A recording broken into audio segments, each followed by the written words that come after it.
Grip keeper. Ajani the exposer. Piano dart. Organ low, archive open. Foul on foul. Clip on clip, watch your mouth. Stand on it. Grip keeper. Grip keeper. Archive creeper. Archive creeping. Zesty talking. Zesty talking. Panel leaking. Panel leaking. Say he said it. Said he said it. Where the clip. Play the clip. Run it back. Let me see it. TJK. Let it separate. Ajani pull the record. Let it meditate. They made the name. Not a name by it. Grip keeper. Walking through a dark line. Came in calm with the black fire. Don't smile. Whole clips in the stack pie. Let's take a step back, St. Luke. Talk long, still ain't laying one hoop. Blind vision saw the room get tight. No ball after the facts hit light. Armani switch lanes. Toast again. King's Speech tried to sting, got pinned. This ain't yelling, this receipts on beat. Courtroom trap for the church keys deep. No one can shake. 808 now. Every lie you told got a time on the clock. They throw jokes. He let it breathe. Then bring the footage back from underneath. Zesty Jeffers wanna live with no tape. OT in the cut like it might be too late. Run it back. Run it back. Line for line. Line for line. No escape. No escape. From your time. They love my cool, but the rules got hoes. Move that scale every time Ron rolls. MVPs, count to Russell of driving 5G treated like they ain't alive. Scoring count to the record got passed. Then longevity became a new man. Every standard came wrapped in fog. Johnny peel it back, now the room go dark. You don't need volume. He ain't got sequence. First claim that's control. Show no weakness. I don't get loud. He let him talk. Then the whole clip piles like chalk on the wall. They say he does smoke. He bring the whole out. Say he switched up. He bring the whole out. Say he got cooked The up. hub don't say no. Archive got teeth when the lights get low. File on file. Clip on clip. Watch your mouth. Stand on it. This where them rules where the lies get dressed. But fake wins live off deleted mess. Click little panel. Quick little play. Then pray nobody say Save the frame. why don't you got eyes? Page unknown. Screen in the door. Whole stream clone. One no quote. One fake angle. Not a whole YouTube. TT tango. But Johnny don't He change. bait and plot. Cold as a vault with the folders locked. They made crib keeper. He made it long. Now every zesty fear with the Archive song. Now the ghost story, this a live autopsy. With criteria laid out sloppy. TJK. In the room, keep it clean. For the grip, keep and dig up everything. Grip keeper. I got breathing. Zesty talking. Man on leaking. Say he said it. Said he said it. Where the clip? Running back. Let me see it. TJK. Let us separate. Johnny pull the record. Let it meditate. They made the name. Now the name bite. Grip keeper. Walking through a dark line. TJK. Archive open. Just don't rock. Live stay frozen. Grip keeper. Walking through a dark line. TJK. Archive open. Just don't rock. Live stay frozen. Grip keeper. Walking through a dark line. TJK. Archive open. Just don't rock. Live stay frozen. Grip keeper. Walking through a dark line. TJK. Archive open. Just don't rock. Live stay frozen. Live stay frozen. Live stay frozen. Live stay frozen. TJK. TJK. Crew keeper.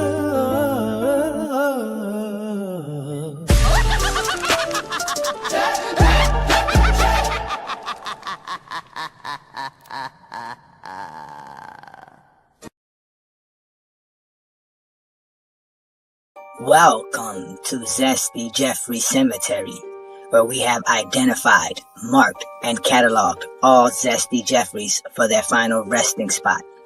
No longer will you hear Zesty Jeffrey logic like 6-0 and the toughest era ever. This is where all of that ends, right here at Zesty Jeffrey Cemetery. Subscribe to the GOAT James Kingdom channel and also check out the GOAT James Kingdom membership.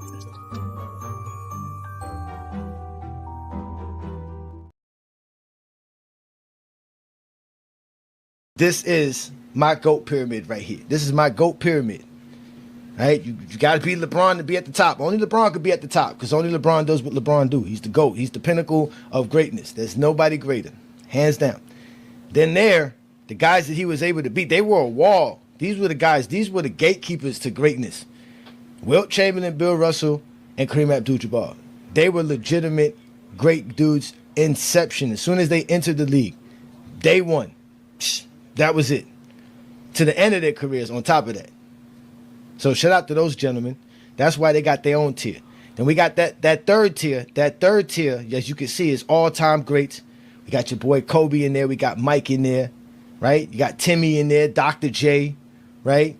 Magic. These are the guys that couldn't break the wall of greatness over Kareem and Wilt and Russell. These guys, they stand great amongst themselves, but they couldn't break through that wall. They couldn't break through that wall.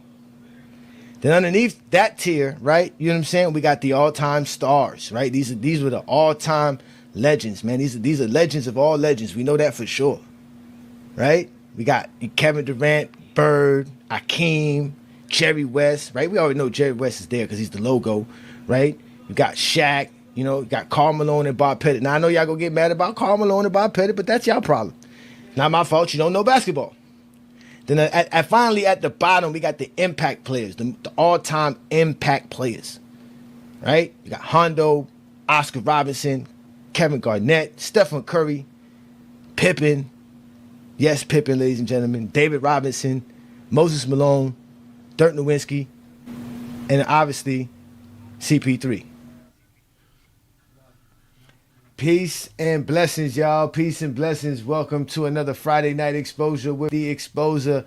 I'm your host, Ajani, The Exposer, representing GOAT James Kingdom to the finest and to the fullest. Y'all already know what to do, man. Hit that subscribe button if you're not a subscriber to the channel. After subscribing to the channel, make sure you hit that like button on GJK content. And also check out the GOAT James Kingdom membership, where, like usual, we are the only people around here that actually talk basketball and watch basketball as well. Thank you for joining me on another beautiful Friday night, as we do this every Friday night right here on the GOAT James Kingdom platform. I'm your host, Ajani, The Exposer, here to have some fun with you guys on another beautiful night. So again, thank you for joining here. Make sure you share the live too as well, and follow us on all other platforms. As you guys know, GOAT James Kingdom is available on Facebook, Instagram, TikTok, Twitter, Discord. We are the best place to talk the game of basketball, and I'm obviously the best representative for the LeBron James camp, for showing why LeBron James is the GOAT, and obviously GOAT James Kingdom is where everybody meets up at to have that kind of conversation. So with that being said, tonight's show is about kind of the GOAT debate, obviously. You know, it's the dead heat of the summer, right? We're in the middle of July. It's really not much going on in the NBA right now. LeBron got everybody on a standstill. So, you know, obviously this is the perfect time to start making some evaluations on our all-time teams, and obviously just hashing up on old film and watching basketball. But let me give some shout out to some GJK members in the building. Let's give Twain Gant a holla. Peace and blessings, young man. It's always great to see you. Shout out to my boy Tay in the building. Peace and blessings, young man. It's always good seeing you. Shout out to my boy Chris in the building. What's good? We got King Money Fly in the building. King Money Flizzy. What's good, bro? Peace and blessings, man. Thank you for joining me again. Shout out to all of you guys who support what we do here. Adrian Knight, I do see you in the building as well. Shout out to y'all, man. Again, shout out to all the GJK members and all the GJK assassins. Thank you for your support, as usual. But y'all know I came to bring the fire and I came to bring the smoke today, because, you know, I always tell people here in GOAT James Kingdom, we don't make shit up. We look it up, right? And as I've been taking a chance to take a look at my you know, top 30, I think the last list I made was a top 30 list, was 2 years ago in 2024. It was really over 2 years ago.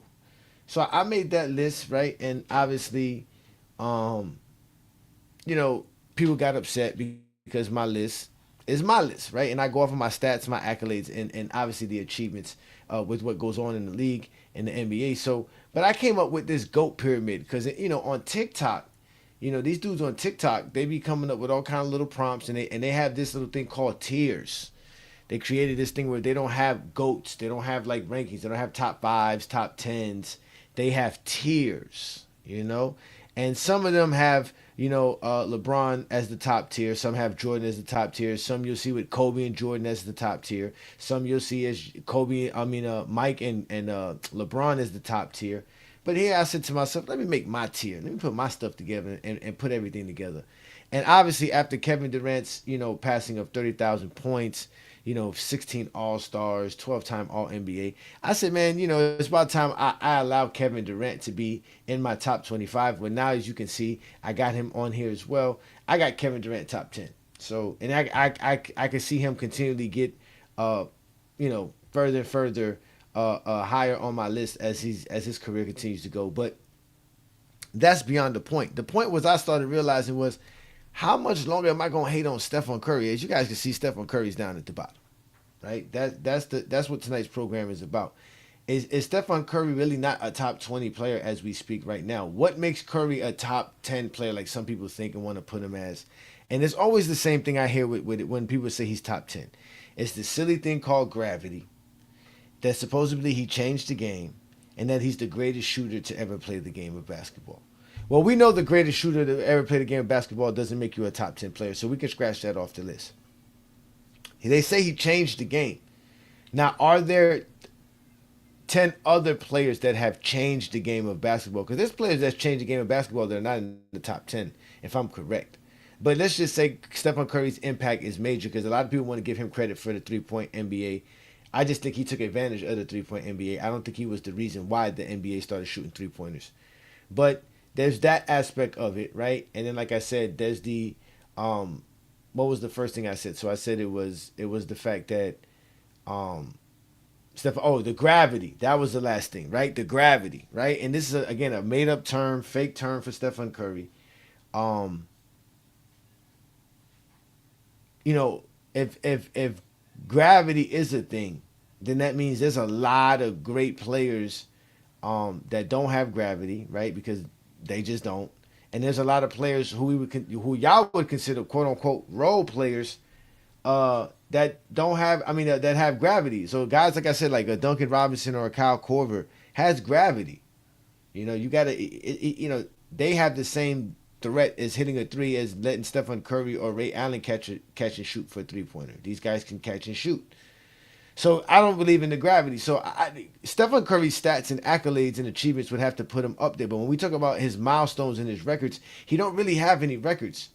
Besides him having that one phenomenal season, which he didn't win a championship in, and the fact that he has all these three-point records, he doesn't really have any real milestones and records. So with that being said, let's go to his stats. And then we go look at his stats. Again, his stats are not that, that incredible. The best thing about his stats is the amount of three-pointers he's made compared to everybody else in league history. But his points, again, he just cracked the 25,000 mark last year, or the year before last, not in 2026, but in 2025, because he played like 40 games this year. And he definitely has over 26,000 points. So he had over 25,000 before entering the season.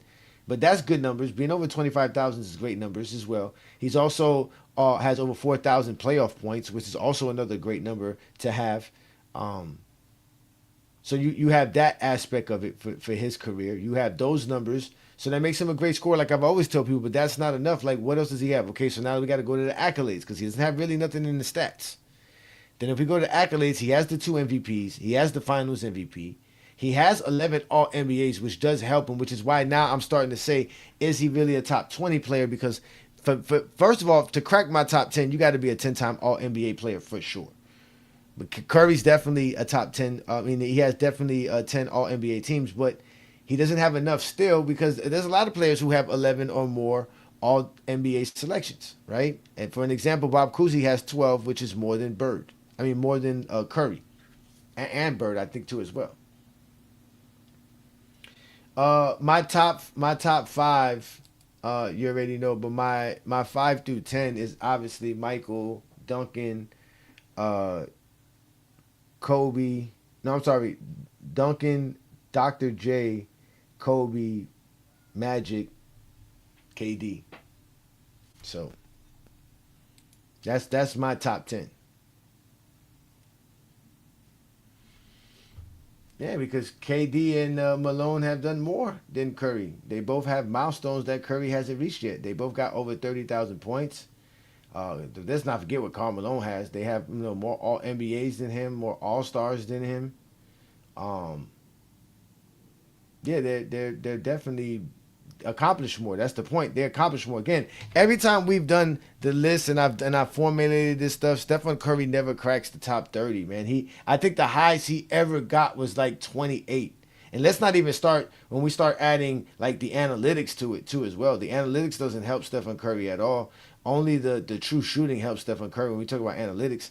So again, this was stuff that I did like 2 years ago. Stephen Curry has played twice. He's made an All-NBA team since then as well. Again, he's an 11-time All-NBA player. He's a 2-time league MVP. He's a 1-time Finals MVP. I think he's a 12-time All-Star, if I'm correct. I think he has 12 All-Stars. He has 26,000 points. He has 6,000 assists.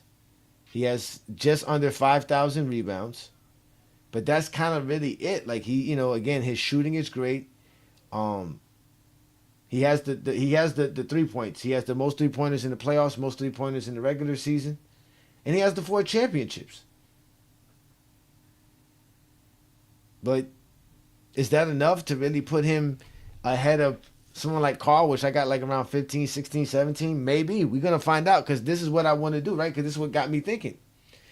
I'm starting to think that I need to add a winning category to the GOAT criteria we have here in GOAT James Kingdom, where it's just a category that really is for players winning.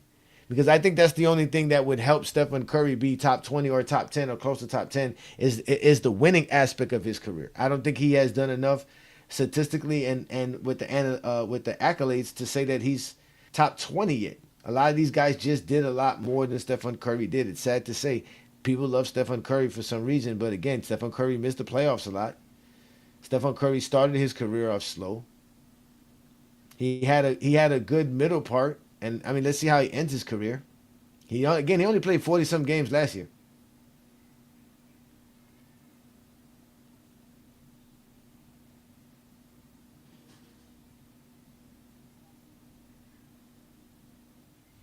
I don't know why y'all so upset and angry around here. Yeah, gravity is made up. I don't want to hear this stuff about you guys. Appreciate that, Iron Man. He says we have the worst takes ever. Of course, that's all y'all do is cry. At least we back our takes up. Shout out to my boy Philip. Like I said, man, we back our takes up, man. I can prove it. Like I said, the last time I did what was it? I did a top 50. Was it a top 50? Stephen Curry was like 30-something, man.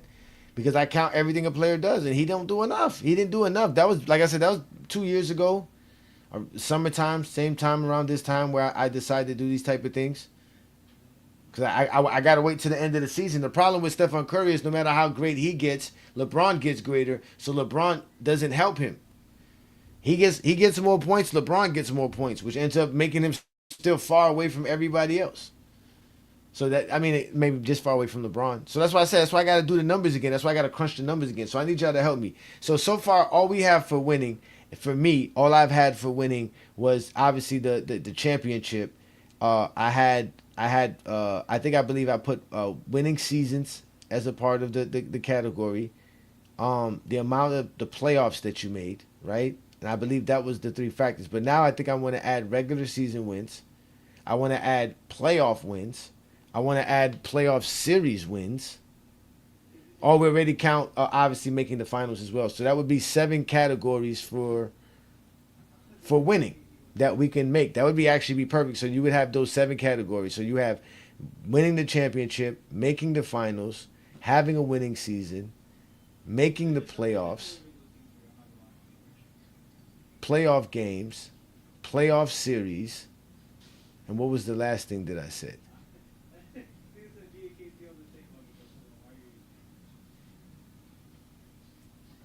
Oh my God, you guys always crying.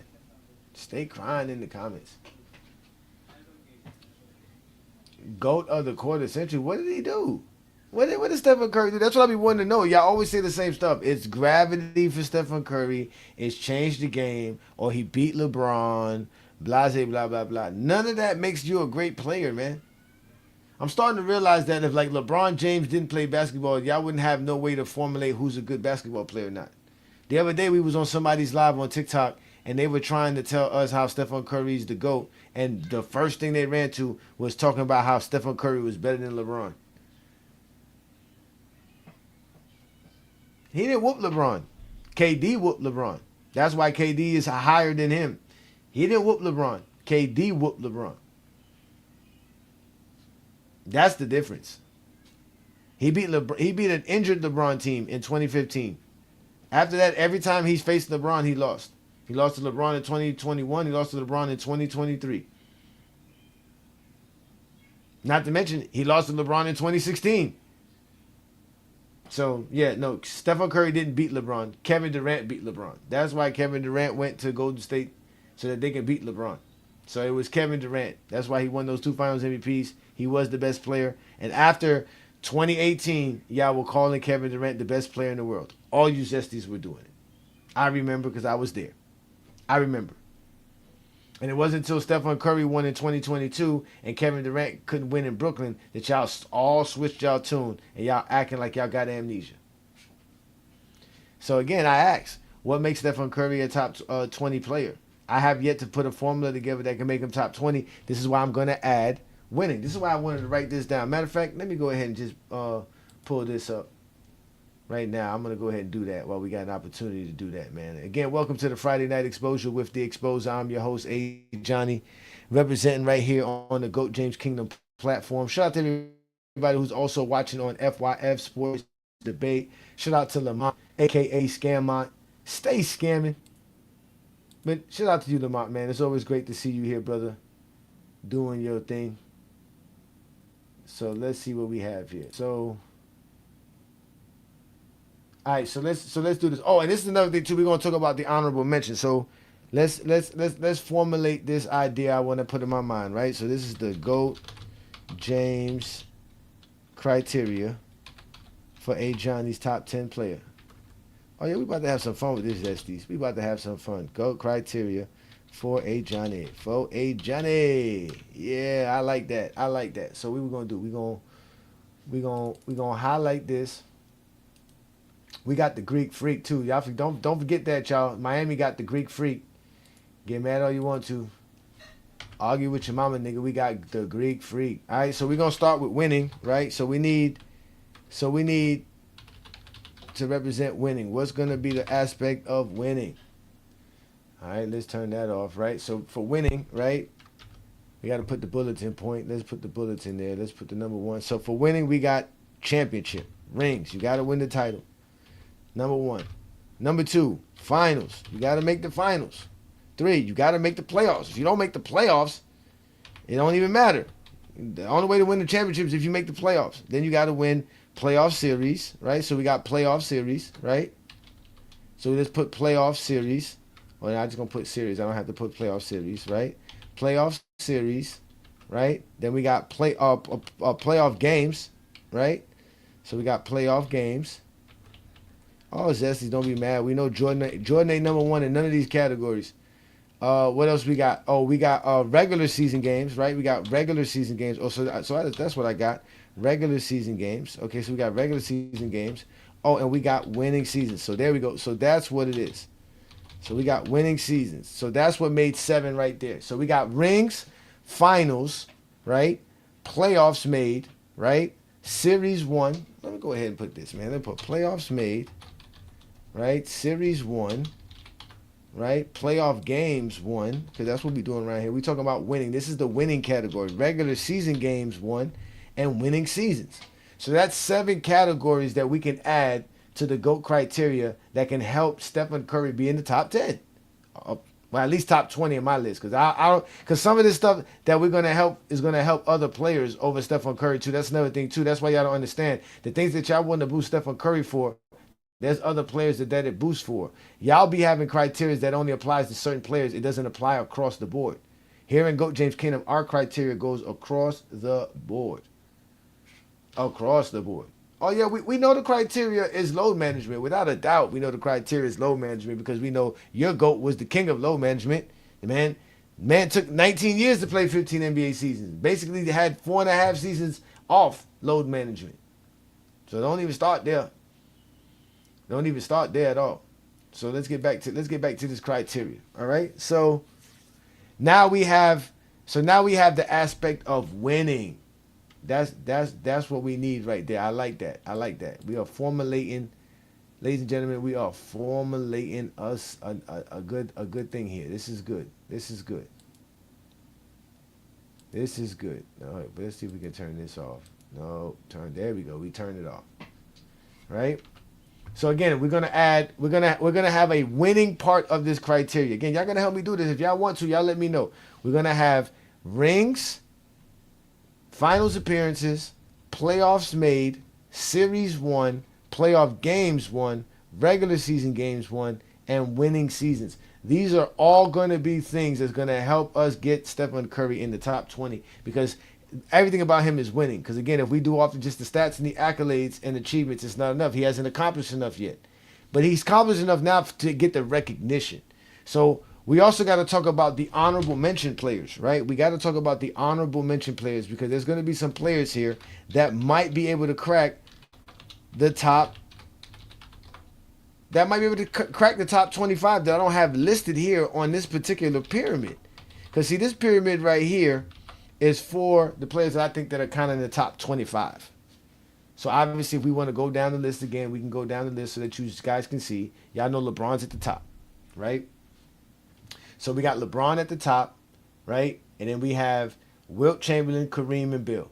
We got Mike, Kobe, Timmy, Dr. J, Magic. Then we got Pettit, Carl, Shaq, West, Dream, Bird, KD.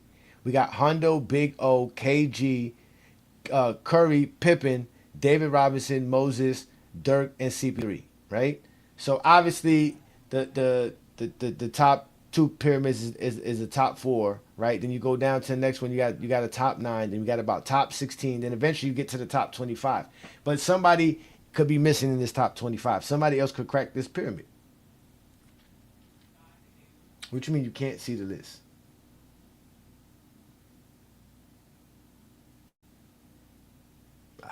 I'm sorry if you can't see the list.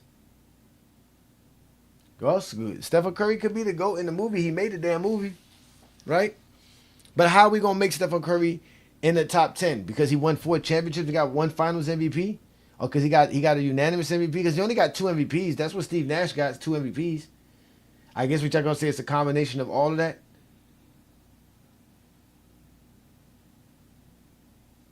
Does that make him better than Shaq? Because Shaq got 4 championships and only one MVP. Stephen Curry is the Finals MVP would make Shaq different. Shaq changed the game as well. Is he better than Hakeem? Hakeem don't got that. Hakeem don't got what Stephen Curry has. Y'all talk about that. Is he better than Bird? Bird has less championships, 1 more MVP. Really?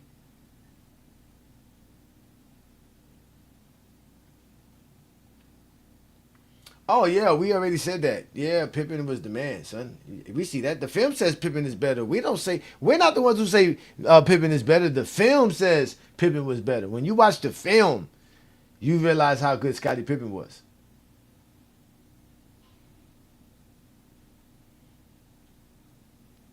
No, I didn't say my criteria was winning. I'm just saying I'm adding a winning category to my criteria.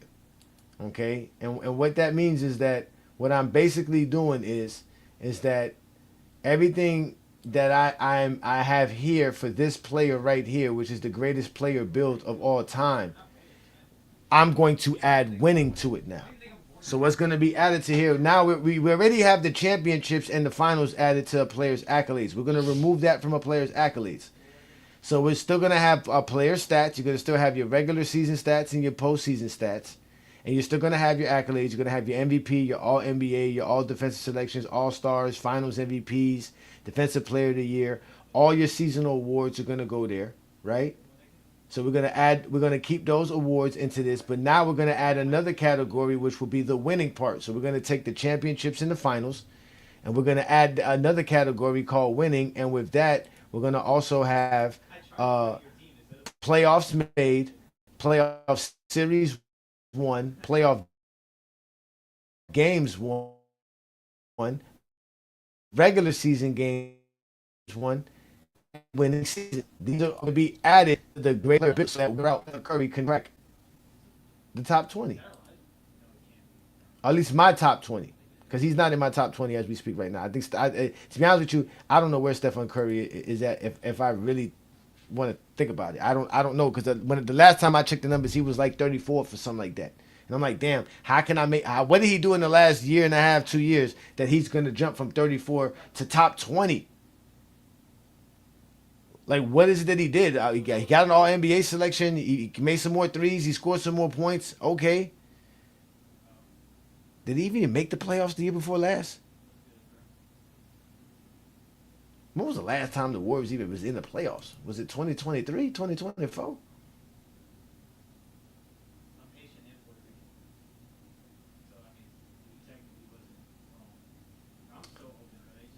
I'm not adding that. That's why it's different, Aaron. That's why it's different. I'm not adding that. That's why I'm separating the winning. The winning is going to be separate from everything else. You're going to have a category for regular season stats. You're going to have a category for postseason stats. You're going to have a category for accolades. And you're going to have a category for winning. So it's going to be 4 categories. The highest score a player can score is 40 across the board. You Jessies are not going to like that. And we're gonna see how high Stephen Curry rank. I'm only gonna do the players. So now let's get to the players. We need to add some players to this list. I need to add some players to this list because I need to have some honorable mentions. So with the honorable mentions, right? Let's just start off with off the top. We got to start off with Stockton, right? We got to start off with John Stockton, right? Because John Stockton just got knocked out of my top 25. Right? Then we got to go with Barkley, right? We got to give Barkley some love. We can go with Wade. Right? We can go with Barry. Rick Barry should be up there too as well because I had Rick Barry up there. Oh, I forgot to talk about Baylor. We got Elgin Baylor. We got to add Elgin Baylor there. We got to get 10 guys here, right? So we got Stockton, Barkley, Wade, Barry, Elgin Baylor, right? Oh, we got to add Westbrook, right? Westbrook got to be involved in this, right? We got to add Harden, right? We got to add Giannis, right? We got to add Joker. And now, who else am I missing on this list? So now it's between Bob Cousy and Elvin Hayes. Am I missing anybody else?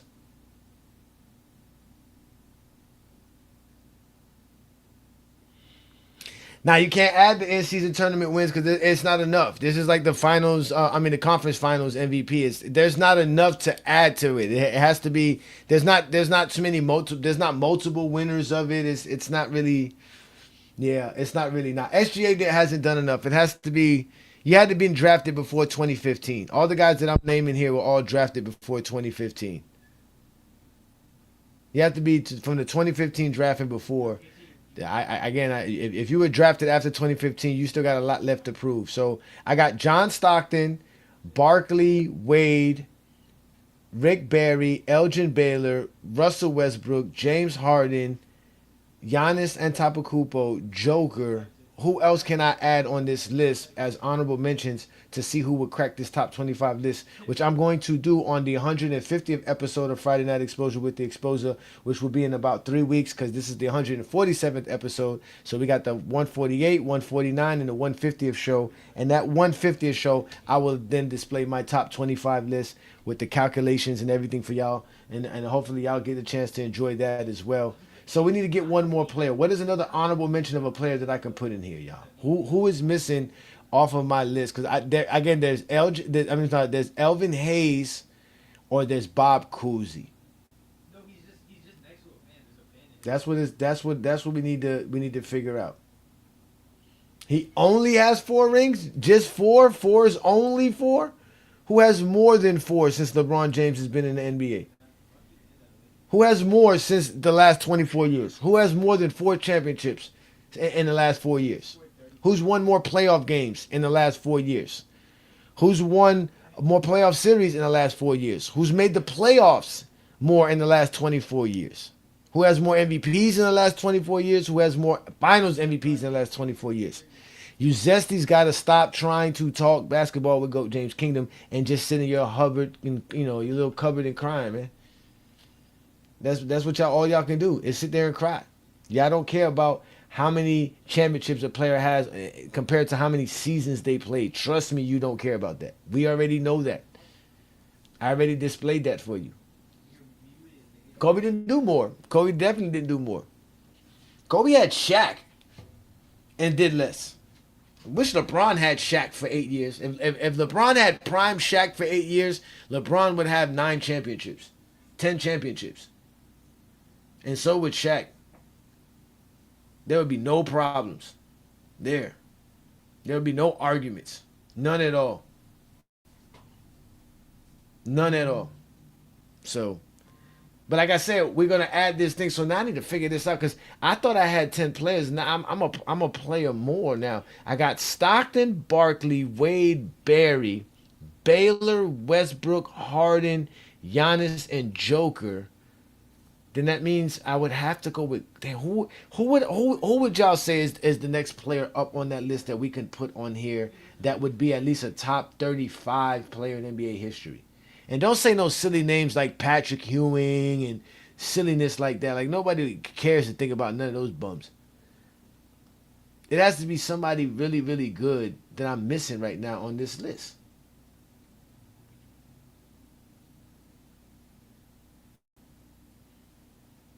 Yeah, I got Moses Malone up here, Blue Boat. I got Moses Malone here. Moses Malone is here. Matter of fact, let me put the link up. Maybe y'all come out here and join me and have this conversation with me because it's about time I put the link up. I need some help. I need some help from y'all so I can put this together, man. Let me go ahead and put this link up for all you zesties and all the TJK supporters, man. Again, shout out to everybody who does support what we do here in GOAT James Kingdom. Y'all make sure to subscribe and follow all GOAT James Kingdom platforms, and also make sure y'all support the GJK Assassins as well. You got guys like Juan Boy Knows Hoops. We have Olo Hoops. We have Inside the Arc. That's the Hardwood Authority. Shout out to those fine young men. Y'all also make sure to follow Al and Powell's show. Shout out to Al, man. Again, Al's out here enjoying his summer playing golf like he LeBron or something. But I put the link up for y'all, man. Y'all come join me and have this conversation with me. And like I said, I got Moses Malone here. Moses is here. Definitely got Moses here. So I definitely got Moses here. So the question is who can be that last guy in the honorable mentions of the 10 guys we're looking for? Again, I got Stockton, Barkley, Wade, Barry, Baylor, Westbrook, Harden, Giannis, and Joker. Should it be Bob Cousy? Because Bob Cousy got an MVP, 6 championships, 12-time All-NBA player. But Elvin Hayes also has a good NBA career as well. It's all accolades and stats for him. He doesn't have too much winning. Obviously, Cousy got the winning. So since we're adding winning, we're just gonna go with Cousy. We're just gonna go with Cousy and knock Elvin Hayes out. And again, we'll see where all these guys fall in this category. But again, the premise of tonight's program is to find out how I can make Stephen Curry a top 20 player because I can't find a way to make him top 20. In GOAT James Kingdom formula, there's no form of greatness when we talk about his stats and his accolades that could put Stephen Curry in the top 20. Brandon right now is also trying to formulate something as well. He's trying to adjust his original plan to try to get it up there. But again, it is what it is. Like I said, Curry's a great player for sure. And that's the thing about Curry. He's going to play some more years. And it's going to be longevity that will help Stephen Curry in the long run because he will have, his 18th NBA season coming up or something like that? 16th? What is it? Yeah, 17th season? He was drafted, 2009? 2008? 2009. Yeah. So we got 10, 11, 12. Yeah, oh, man. Yeah, Curry's going on his 17th, 18th season. Well, we got Ace Boogie in the building, man. What's good, Ace Boogie, man? What's your case for today? What you crying about today? Man, I'm just learning about the nonsense you talking about once again. I want to go back to earlier. You said that there's no such thing as gravity. That Steph Curry, there's no such thing as gravity from Steph Curry. Correct? Yeah. There's no such thing as gravity. It doesn't So exist. that was made up. Yeah, it's made up. And why you say it's made up? Because it is. There's no way to define gravity, measure gravity. It doesn't exist. Because if I told you, however you're describing the gravity supposedly Stephen Curry has, that Duncan Robinson and Kyle Korver have the same gravity, you're gonna disagree. So it Let me doesn't tell you exist. why you're incorrect as usual. Steph Curry's gravity is because of the way he shoots from the floor. There's nobody has ever shot like Steph Curry in the history of the NBA. He can shoot literally from half court efficiently. You know what I'm saying? He draws defenders away from the basket. He pulls defenders away. He helps spread the floor open. He helps spread the floor open to help his teammates score easier. Not only that, the way he runs around the court zigzagging, dragging defenders with him, that's a magnet effect. That's the gravity, quote unquote, that he brings to the game. So when he's saying that is made up, it's make believe. Duncan Robinson don't shoot like Steph Curry. Ray Allen don't shoot like Steph Curry. Klay Thompson don't shoot like Steph Curry. Steph Curry is the greatest shooter we've ever seen, and because of that fact, he pulls the defense in. The defense has to pull away from the basket whenever he's on the court. If you look when Steph Curry gets the ball before he reaches half court, the defense is already coming up towards the free throw line.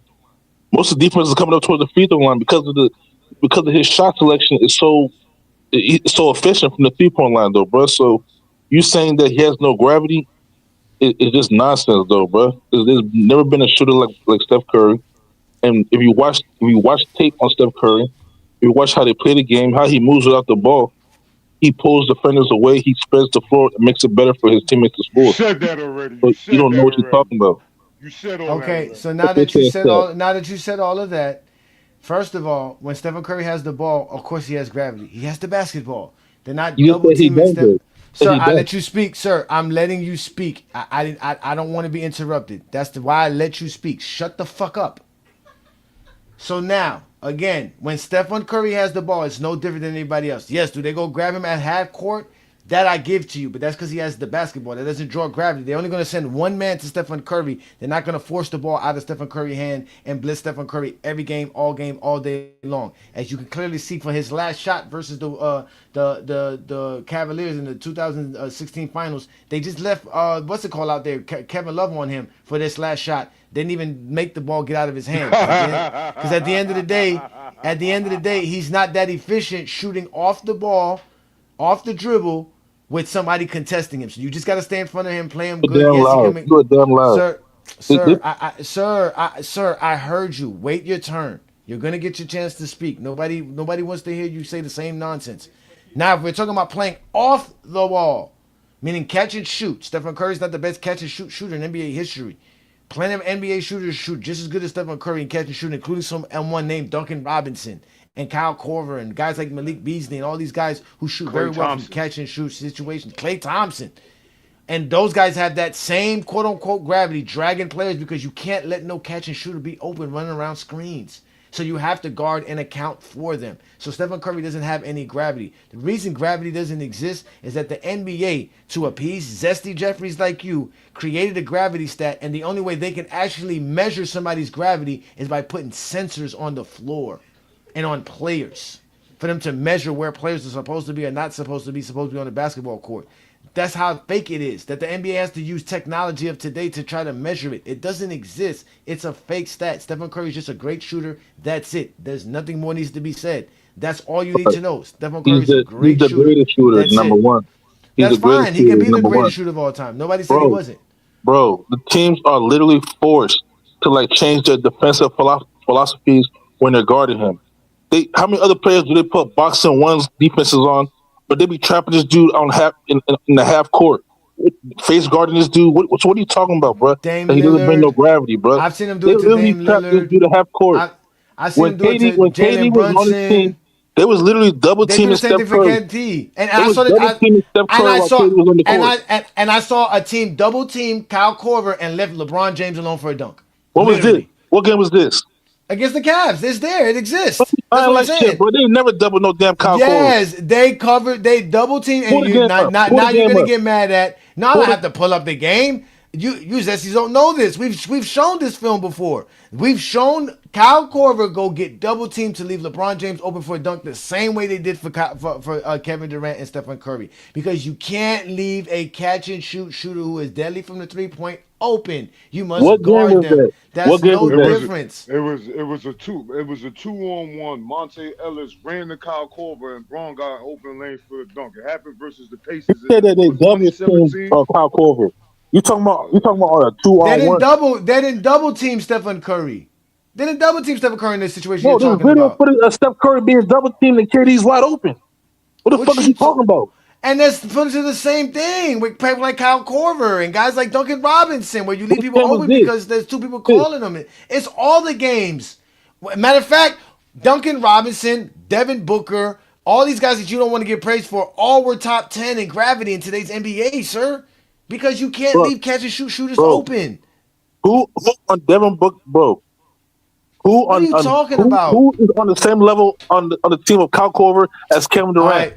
I'm What are you gonna show talking you. about, I'm bro? gonna show. Not why. Be quiet, because I want to hear other people speak. We got Juan Boy in the building. Shout out to Juan Boy, Ochi Clips, and Iron Man. I'm gonna go show you guys who can shoot like Stephen Curry. But what's good, Iron Man? Peace and blessings, man. Thank you for joining me on a Friday night exposure with the Exposer. What you got for tonight's topic, brother? Oh, what's up, Johnny? Yeah, I mean, I can agree that he's not really top 10 if you just add up like the stats and the accolades. So yeah, I get your point about him not being like top 10. Yeah, but that's about it. I Oh, mean, he's definitely not top 10. He's definitely not top 10. To put him in the top 10, you have to disrespect so many legends. Curry's definitely not yeah, top 10. yeah. But Juan Boy, you see what tonight's program is about. We talked about it earlier today. I'm trying to find out a way to put Stephen Curry in my top 20. So I'm gonna add a category for my top greatest players criteria, which includes winning and separate winning from everything else. And I've added some categories to it. So let me just give you the list of the 7 things that I added. So there's already rings and finals, but now I'm gonna add playoffs made, series won, playoff games won, regular season games won, and winning seasons to help Stephen Curry. You think that'll help put Stephen Curry in the top 20? no, he missed the playoffs 7 times. That might. Uh, What's up, Juan boy? What's good, Iron Man, man? Ah! I What's up, mean, Ochi Clip? Okay, so I mean, it's gonna be hard. It might be destined for you to keep him out your top 20 because you might have to switch so much things around. It's like when the Jordan fans try to make him their GOAT. You put it in the chat GPT, he be like number 5. No, oh no, number that's 5. yeah, because most dudes got him like I don't know what. most real fans don't have him Uh-huh. number 1.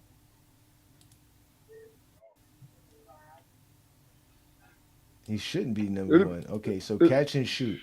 So we finna go. Listen, we finna go to catch and shoot situations in regular season in 2025. Hold on, wait. Let's go. Hold on.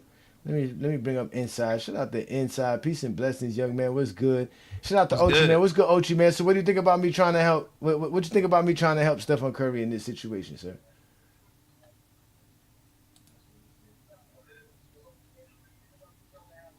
All right, let's do this. I agree. All Facts. right, let's I see. agree, man. Appreciate you, Ochi. All right, so let's go. So He don't know in nothing what's about it called? basketball. He said he agreed with no And context behind it. and so check this out. So in 2025, right? Stephen Curry shot 43% from 3-pointers, right? In catch and shoot situations. Right behind him was Royce O'Neal, who took the same amount of shots as Stephen Curry in catch and shoot situation and shot 42%. That's not that much more gravity. It's 1 more percent. Then we got Porzingis, who also shot 5 3-pointers per game in 2025 season. He shot at 42.7%. That's under less than 1%. What's it called? Klay Thompson, 42%.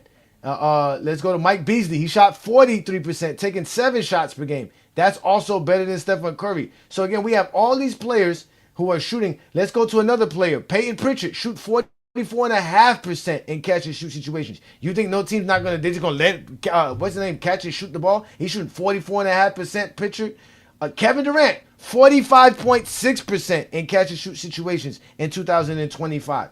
Again, Stephen Curry's not the only player. Another player, Isaiah Joe, who played for the